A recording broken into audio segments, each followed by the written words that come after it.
Eto na nga mga chong, marami tayong PBA updates. Robert Bolick, saan nga ba mapupunta?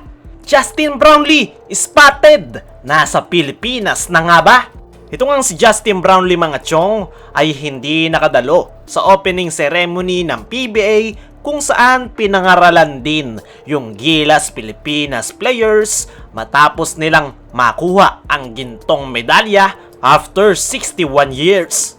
Marami ngang mga fans ang nagsasabi na hindi man lang daw nabanggit yung pangalan ni Brownlee sa recognition na ginawa ng PBA para sa Gilas players. Pero sa katunayan nga mga chong, ay hindi nga yan yung original plan para sa recognition ng Gilas players. Ang plano nga daw talaga ay kasama si Justin Brownlee. Pero hindi nga yan nangyari dahil ayon nga mismo kay Coach Tim Cone ay nitong Sabado nga daw dapat ay nakarating na ng bansa si Justin Brownlee. Pero hindi nga daw natuloy sa hindi malamang dahilan. Pero mainit-init pa nga mga chong ay meron niyang isang netizen ang nakakita kay Justin Brownlee dito sa Pinas. Kung saan ay naglalakad-lakad nga ito at nagja-jogging para mapanatiling kondisyon ang kanyang katawan. Panigurado mga chong ay nasa Pilipinas na itong si Justin Brownlee at hindi lang isinasa publiko dahil alam naman natin na posibleng maapektuhan o mas lalo pang lumala ang ipapataw sa kanya na parusa. Sa ngayon nga mga chong ay wala pa ring hatol na ibinababa ang FIBA patungkol sa magiging suspension ni Justin Brownlee. Ang in-expect nga nila Coach Tim ay last week ay meron ng ibababang hatol. Pero wala ngang dumating sa kanila. At yan panigurado ang dahilan kung bakit walang update na binibigay si Coach Tim patungkol sa pagdating ng kanyang resident import.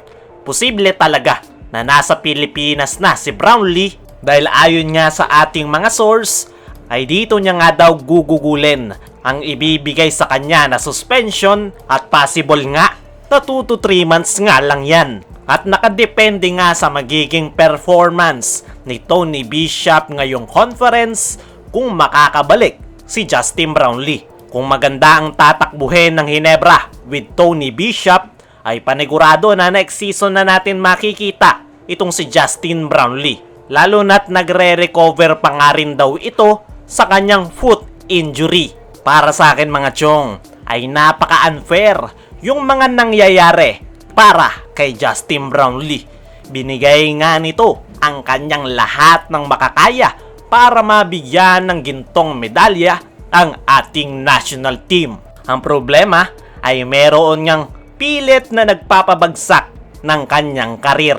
Kaya naman, eto si Justin Brownlee ngayon, hindi lumalabas sa media dahil posibleng maapektuhan yung kanyang suspension sakaling umattend ito sa PBA opening ceremony para parangalan yung Gilas Pilipinas players.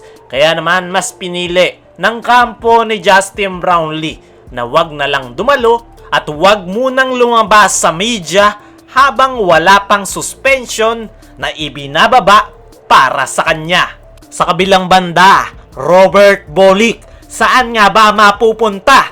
Ito nga si Robert Bolick mga chong ay hanggang sa ngayon ay hindi pa rin pumipirma ng kontrata sa kanyang former team na Northport Batang-Pierre matapos nitong mag-back out sa Japan B-League dahil nagdadalang tao nga ang kanyang asawa. Napilitan ngang magbalik bansa ni Bolick para samahan yung kanyang asawa at hindi nga daw kakayanin dahil home and away format sa Japan B-League. Kaya naman, balik nga ito sa PBA. Ang tanong, saan nga ba ito mapupunta? Ayon nga sa ating mga trusted source, ay kinakausap na ng Northport Batang-Pierre itong si Robert Bolick at posibleng sign and trade yung mangyayari. Papapirmahin ng Northport at saka naman nila ito iti-trade. At sa ngayon, ay dalawang big company ang nakaabang. Una ay ang MVP Group at ang isa naman ay ang San Miguel Corporation. Ang dalawang yan nga ang possible destination ni Robert Bolick. Ang request nga ng TNT Tropang Giga ay ibibigay nila si Mikey Williams kapalit ni Robert Bolick. At once na nasa Northport na si Mikey Williams, ay dadali naman ito ng Northport sa SMC. First option nga yan ay kung susugal ang San Miguel Corporation kay Mikey Williams. Dahil alam naman natin na sakit sa ulo nga ang nasabing gwardya. Ang pinakamalaki nga ang chance ay mapupunta ng SMC itong si Robert Bolick. Magpapakawala ang SMC ng player papunta ng Northport kapalit ni Robert Bolick. Usually ay ganyan na ganyan yung palitan ng San Miguel Corporation at ng Northport Batampier. Ilang mga players plus future draft pick. Sa ngayon ay SMC ang may final say kung saan mapupunta si Bolick. Pwedeng ibigay nila ito sa TNT kapalit ni Mikey Williams o pwede namang kuhanin na lang ito ng SMC sa Northport. Pero kung ako sa SMC ay mas kukuhanin ko na lang itong si Robert Bolick dahil sakit sa ulo nga si Mikey Williams plus nagkakaedad na rin ito. Pero tingnan na lang natin ang mangyayari sa mga susunod na mga araw.